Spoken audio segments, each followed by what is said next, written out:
All right, so when it comes to NFL football coverage this summer and the respective training camps, it's been a few, I should say three players specifically that have grabbed the headlines. One player significantly more than once.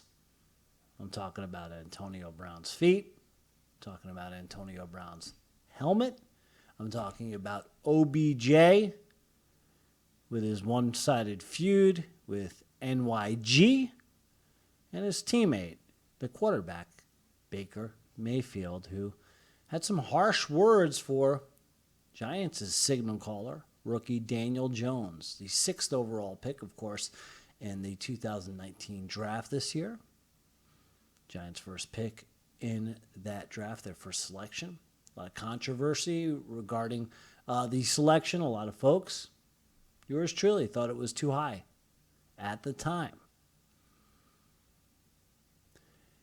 Baker Mayfield, the first overall pick year before last in the draft, of course, property of the Cleveland Browns, a pretty damn good rookie season. That's for certain. Like 3,700 yards passing, 27 TDs, 14 interceptions, started 14 games, showed all the moxie, all the intangibles you want for a quarterback. Not the biggest guy on the field, plays with a chip on his shoulder. A walk-on at Oklahoma, wins the Heisman Trophy, comes out of nowhere. Becomes a first-round pick for a city that has become beyond a lovable loser in NFL football in Cleveland. These aren't the same Browns I knew. No.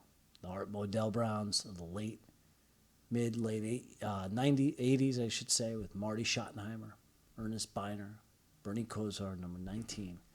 Remember those teams? Oh, so close. Bridesmaids with a lot of talent. These aren't the same Browns that Baker Mayfield is guiding right now. Talk about that. I'm Matt Levine. Thank you for joining me on my YouTube station. Go ahead. Please subscribe, hit like for the video. Thank you. Check out 954sports.com. Now, Baker Mayfield was quoted in a GQ article that came out Tuesday with a reporter whose name is Clay Skipper, who was essentially, it sounds like, I did not read the article in its entirety. Obviously, I feel comfortable enough to comment on it and have an opinion. But according to Mr. Skipper's article, it looks like he was embedded, for lack of better terms, with Baker for a few days. Got to tag around with him, see what life was like for the young star quarterback of the up-and-coming Cleveland Browns. And at one time, these two were in establishment. I guess it sounded like Baker was grabbing a bite to eat. And a report about the Giants came on, and he said to the reporter from GQ, it's become like the top outlet for big mouth Cleveland Brown players. Hasn't it become that? But he had said to the reporter, I can't believe the Giants drafted Daniel Jones, 6th overall pick, and it should come down to winning. That should matter the most.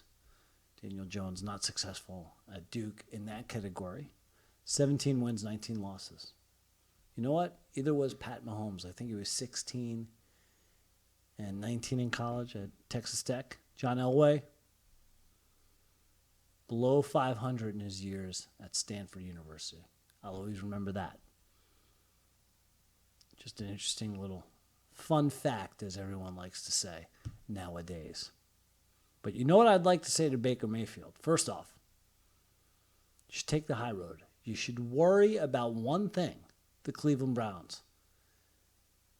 That's it. And in the words of the late Morton Downey Jr., may he rest in peace, or maybe I should say, may he rest in chaos. That may suit Morton Downey Jr. a bit better. By the way, I saw Morton Downey Jr. live. Spring 87, 88-ish, dating myself. First, second year high school, somewhere thereabouts. Got tickets. Secaucus, New Jersey. WOR Channel 9 Studios.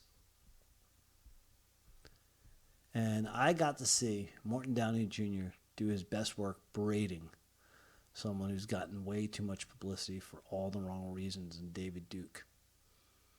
And Morton Downey shouted a phrase time and time again that night, and that was his catchphrase throughout his career, and that was, hey, zip it, loud mouth. There he is. Man, did that guy like to smoke. Talk about the chain smoker. Chain of fools. I won't sing it, smoker. He was the all-time greatest at that. Cigarette in the hand, cigarette in the mouth at every moment. Chimney. But that was his phrase.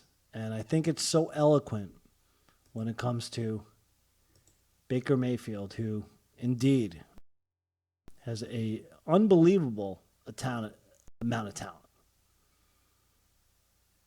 You can't second guess the man's talent. But the mouth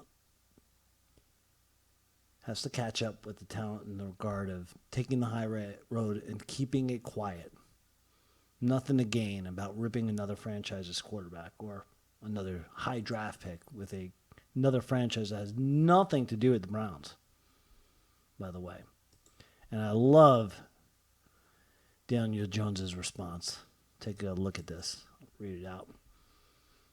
As he was asked by the reporters in New York what he thought about Baker's comment, he said, I try not to listen